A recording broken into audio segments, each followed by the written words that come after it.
Hello, everyone, and welcome back to HR Tech Chat at 360 Insights. I am Jennifer Dole and super excited to be here today to dive into a conversation about team experience with James Brogan, CEO and co-founder of PepTalk. Welcome, James. Please share a little bit about you.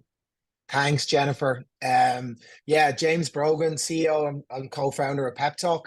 Delighted to be here. Delighted to get a chance to talk about PepTalk, our company, the what we believe is a really exciting area of team experience. And delighted to share our insights, observations, and hopefully for your community, they'll get some nice takeaways and areas to reflect on in their own businesses.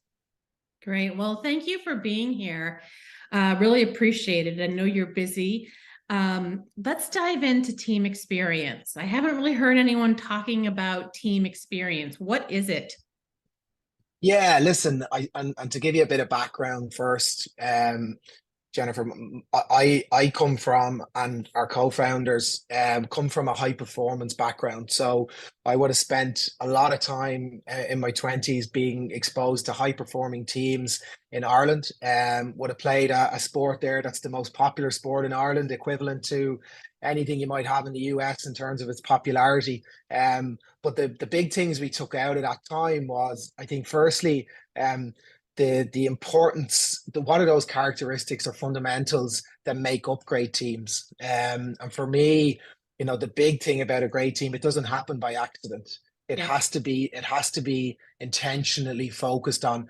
And I think what we believed from our experience there was that organizations increasingly in this new world of work now are having to be much more intentional about what they do. So that intentionality and the need now to look at our teams and our organizations differently. That was probably the first big lesson we took from our time playing sport, and really that's now in the DNA of PepTalk.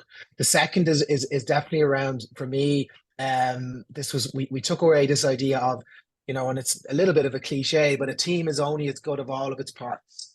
So it's no good. And I think for a long time, and a lot of technology systems out there focus a lot now on individuals, individual organization, individual performance, individual recognition, where again, the idea being that we need to create more of a team-centric approach, and the idea of team experience and that idea of a team ethic is really what I think differentiates, from our experience in sport, great teams from good teams. And it also allows organizations to consider, maybe we need to measure different things. Maybe we need to look differently at our organization's capabilities, and maybe we need to focus on that team. So really, yeah, I mean, the DNA and the story of PepTalk is about founders that had incredible exposure, not only to great teams, but also great leaders within those teams. And I think that's probably the final area that I think we took from our own direct experiences of working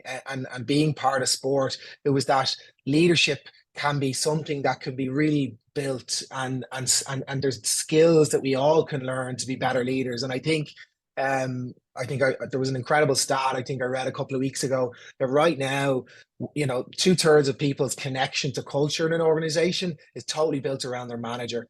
And the Mhm. second piece, in terms of my feeling of belonging and togetherness and happiness at work, my manager is way more important than my doctor, way more important than my therapist. She is the most important part of that.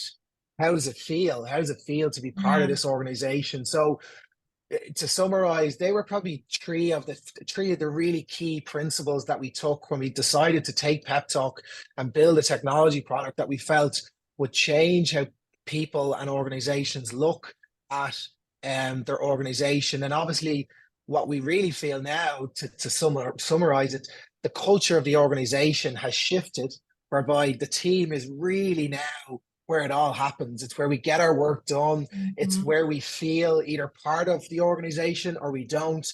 We're not really all in the office at the same time now. So I think for organizations to sort of come out of COVID and continue to do the same things, continue to measure the same way, but people are different. We're quite different. We believe that, from a personal perspective, the employer-employee sort of contracts, those beliefs and behaviors that both sides have, I think they've changed as well. So for a ton of reasons, Jennifer, as I've outlined, in terms of why we think teams are really important, but really why we believe team experience, which really is for us about habits and behaviors. It's about doing things intentionally every week, every month, to bring about a better sense of emotional proximity. So as you feel closer. I don't think we have a problem with connection in the context of productivity tools and all the different things that can allow us to connect and communicate, but that's not proximity. That doesn't bring you that sense of feeling close to someone. So I think that's probably that missing link when it comes to organizational behavior right now. The team experience is a really new concept. It's something that we over the last 2 years have been building, and we're really excited about coming to the US. We're really excited about working with organizations that I think are still struggling to kind of figure out how to approach this new world paradigm we have. So yeah, in summation, really excited about team experience and what it can do. There's so much to unpack in what you just shared. So let me see if I can start Yeah. with a basic question. So you've really kind of moved beyond this idea of employee experience that everyone's talking about, and saying that there's more to the employee experience than just that The individual employee. perspective. Yeah, I think that, yeah, like to break it down, Jennifer, yeah, we need to think of the employee, but we need to think about the environment by which that employee is interacting with the organization. And we are very strong in believing that the environment that is most important to that employee is their team. And we need to think differently therefore about how that experience shows up on a weekly. And so it's really just a more focused approach to the employee experience, acknowledging the different elements within that, but the context, the environment, we believe has shifted, whereby the employee experience is really centered on your team now. And we need to think and be really intentional about the supports and the enablers that help that team to become more than just a bunch of siloed individuals that are maybe in a team, by virtue of it being called a team. But to my point earlier about our experiences of it being in teams, and I think everyone can remember being part of a great team. And when you ask the question, you can see their eyes light up, Mhm. they smile, and they begin to, it's a feeling. It's ultimately a feeling, and everyone has that feeling, and it might be from a personal team you're involved in, sport, business, and that really is, I think, that's what that 2 minute, that's the reaction that I think organizations ultimately want to create, because that's what's going to keep people in the company. That's what's going to get them to maybe work a little bit harder, and enjoy their work a little bit more. So yeah, I think the team experience idea is around building that environment, where we can create that sense of psychological safety, where people can feel engaged, they have purpose, their leader and manager cares about them, and he's asking really good questions and he's getting feedback. So I think there's a lot of behavioral kind of science that we lean into as well, Jennifer, to ensure that, yeah, this area is so important. So we really need to,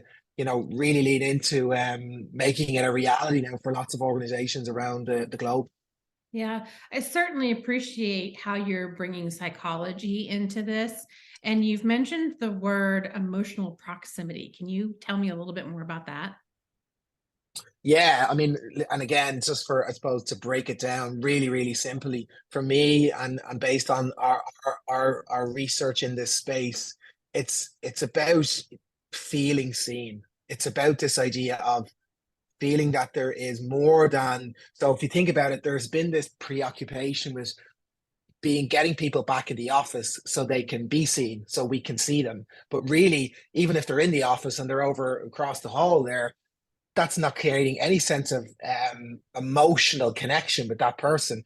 So for us, emotional proximity it's about creating the environment where we are able to have better conversation, to have human conversations about How are you feeling about working in our organization? What can we be doing more? What can we be doing better on? And that's really where Pep Talk's whole idea is, the idea that we start every month by doing what is simply a check-in. So we'll check in with the team to see how are we getting on. That immediately, Jennifer, opens up what we believe is an environment where people can actually begin to feel a little more vulnerable and start maybe kind of engaging in something that is more than just, well, here's my work to do for the week, and if you need me, I'm here, but otherwise we're never going to have a conversation. So I think emotional proximity is about vulnerability, and it's about innate through conversations and habits, creating a positive environment where people feel that sense of trust and psychological safety to be able to say, listen, I'm a bit concerned, I don't feel we're connected, I don't feel teamwork is an issue. We might talk later on about some of the great examples we have in Pep Talk of the type of challenges we're working on, whether it is the whole area of mental health, whether it is the area of kind of burnout and energy, or whether it's a big issue like retention and we're just struggling to keep our people. So lots of interesting examples of where team experience can really impact the organization, but the fundamentals and that emotional proximity piece are their core principle of I think how organizations need to build their businesses now as we go forward. Yeah. And what I love about what you're saying is it's really just building the space for that, right? Yeah. Saying this is important to how we work, is having these conversations and having this insight, taking action on it, and kind of measuring the progress as a team. Yeah, totally. And it's not gonna, as I say at the top, again, through some of those learnings from our own founder background, it's not going to happen by accident. So we need to be really intentional. So to your point, if you sit with a candidate and you're talking about the culture and the experience of this organization, what does that mean? We need to move beyond. We can no longer talk about we can't walk the halls. We can't we need to be able to really talk about what that feels tangibly. So that pep talk journey where monthly we'll go in and we'll, like you say, you're going to be asked how are you getting on? What's this feeling like in the team? But better again, how do we make it better? And I think that's really unique to pep talk. It's about insight, but really for me, engagement, it's not really a measure, it's an action. It's about dynamically doing things every week, every month to support that positive motion that an organization can create.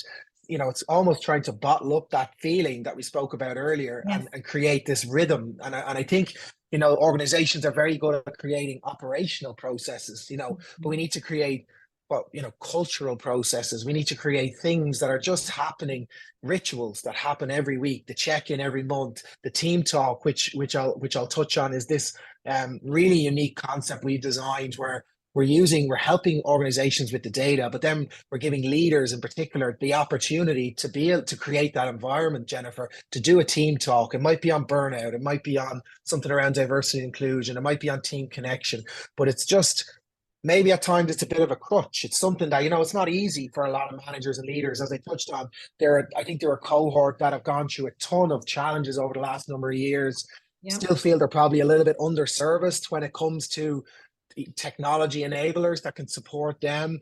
So we make we're very focused on that cohort because we believe they're, as I say, key to culture. They're underserved, and I think they need what I describe as just enablers, just something that brings them to the water to make this idea of creating psychological safety, move it out of the classroom as a concept and move it into, this is just a question. Maybe, how was your week? How is your month going? What can we do better?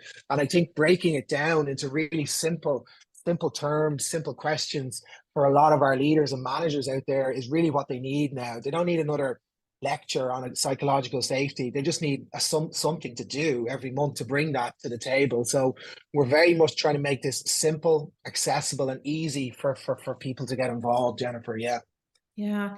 And I love that you're kind of giving them the so what, right? So here's the data. So what? What are you going Yeah. to do about this? And being able to make it accessible is going to help them have these conversations, because not everybody's studied this like you have. Not everybody's been on a fabulous team like you have, but you're Mm. able to kind of share that feeling through your platform. Yeah, no, and I think that's it. It's about trying to scale this so as that Mm. we meet lots of organizations, and there's probably 10% that are probably this is really easy and that it comes quite natural into them. But for lots of organizations and their managers and their leaders, it doesn't come naturally. And I think, to touch on maybe one of our customers for a second, the big European construction company set us the task of, how do we create a culture of safety? How do we create traditionally that industry has been probably a little reactive as opposed to proactive. So Yeah. if people have challenges, we have some supports there, but we're not going to be at the other end. We're not going to try and create an environment, to touch on our earlier points, where maybe a conversation can be had, whether it's around mental health or breaking down some of that stigma, where maybe we never reach the point where we have to go into that reactive, more clinical area. And I think for progressive organizations in that sector, which probably is a little more male orientated than female, there is challenges there, as we know. So the task we were set to really was build that, and what we did, what we found is, we've moved the dial in terms of um when it comes to their sentiment, a lot less anxious. When we looked at their scores when we first came in and we looked at trends to now, a lot less anxious. So that suggests that there's an emerging sense of trust there where we're a little less anxious about working in the organization. But two, to your point about the scale, we've ran over 300 team talks in that organization. So if you think about that from a positive cultural piece, that's for me is that's culture transformation. That's Mhm. something that now is becoming a habit and a behavior in the organization. And I think having that scalability in what we do, making it easy for managers to have a conversation. And we've no doubt, and we're very proud that, that the impact we've made there in terms of building trust, reducing the anxiety in the organization, and ultimately that they don't need to rely on EAP. They don't need to rely on some of those other clinical resources because the culture is now there where we're stopping or kind of having a better conversation further up that sort of chain, if you get me. So we're very proud of that one in particular. And I think that industry is one where a culture of safety can transform those type of businesses. And I think that's the general. I think a lot of organizations are looking at this as much more about a proactive, preventative approach to Mm. building that culture, Jennifer. So very, very proud of that one in particular in terms of the challenges certain verticals have with mental health. But it's not about we have a mental health issue. Let's just go and get some mental health programmatic support. It's looking more strategically at the culture in the organization because that's more sustainable. Ultimately, that's what's going to make the change stick. Yeah, it's interactions in these Mm. everyday moments Yeah, that you're targeting. exactly. Yeah, that's because, and that's how you create that sense of belonging, and that sense of connection. So it's when it's sort of we're when this comes out, the technology is ultimately an enabler, but it ultimately is when it begins to positively impact the business and the conversations that have been had, be it virtually, be it on the site, be it in the office. That's when it comes to life for us, and I think that's is really where the opportunity, I think, Mhm. for organizations now is, Jennifer, to, as I say, look differently at their organization, measure differently in terms of what we're measuring, and then act differently in terms of the type of interventions that we're designing. Yeah. And so I have to bring up the headlines of all these layoffs right now that are happening.